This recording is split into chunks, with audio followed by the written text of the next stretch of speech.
2 minutes pour parler des oubliés de la relance, c'est peu, tant j'aurais voulu vous parler avec Jean-Paul Lecoq du silence assourdissant d'Édouard Philippe sur les dresseurs au Havre. Mais c'est sur le transmanche que je veux concentrer mon propos.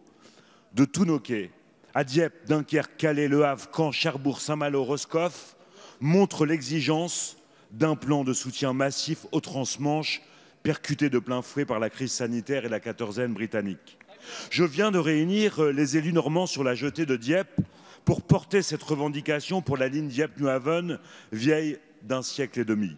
Vous le savez, les liaisons maritimes avec l'Angleterre sont vitales. Vitales pour l'emploi français notamment. Le pavillon français est en jeu. 5 000 emplois directs et 13 500 emplois indirects sont concernés. Vital pour le tourisme lorsqu'on sait que 1,5 milliard sont réinjectés dans l'économie par les voyageurs britanniques. Après un élargissement des mesures du plan touriste cet été pour le transmanche, le Premier ministre vient d'annoncer un peu à l'arrache pour 2021 le remboursement des cotisations sociales pour l'année prochaine. Mais nous restons au milieu de la traversée avec cette annonce. Les compagnies, toutes les traversées, tous les ports transmanche doivent être assurés du soutien de l'État. Pour rester à flot, les liens transmanche ont besoin d'un engagement dans la durée, jusqu'à la sortie de la crise. Alors oui, je sais, les Bretons vous ont bousculé, Monsieur le Premier ministre, pour Brittany Ferries, et ils l'ont fait légitimement. Mais quel engagement, Madame la Ministre de la Mer, prenez-vous pour les autres compagnies, les marins et les employés des autres compagnies? Quel engagement prenez-vous dans la durée? Il en va de l'avenir du pavillon français et des territoires liés aux liens transmanche. Merci, Monsieur Jumel. La parole est à Madame Annick Girardin, ministre de la Mer.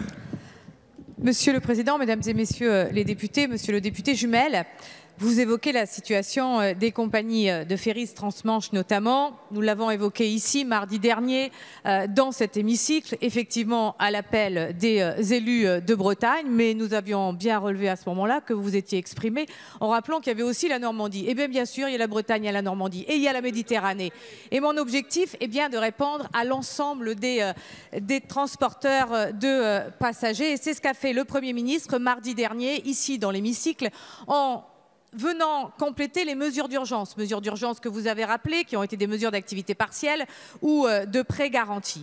Eh bien, le Premier ministre, mardi dernier, après ces annonces, m'a demandé de réunir l'ensemble des transporteurs. C'est ce que j'ai fait avec le cabinet d'Elisabeth Borne, bien sûr, avec le cabinet de Jean-Baptiste Lemoyne, parce que tourisme, avec le cabinet de Jean-Baptiste Djebari, parce que transport, parce que port, tous ensemble, et vous voyez bien la mobilisation de l'État, nous devions expliquer l'ensemble des mesures complémentaires. Ces mesures complémentaires, c'est l'élargissement des exonérations de charges sociales pour les marins pour 2021. C'est évalué aujourd'hui à 30 millions d'euros.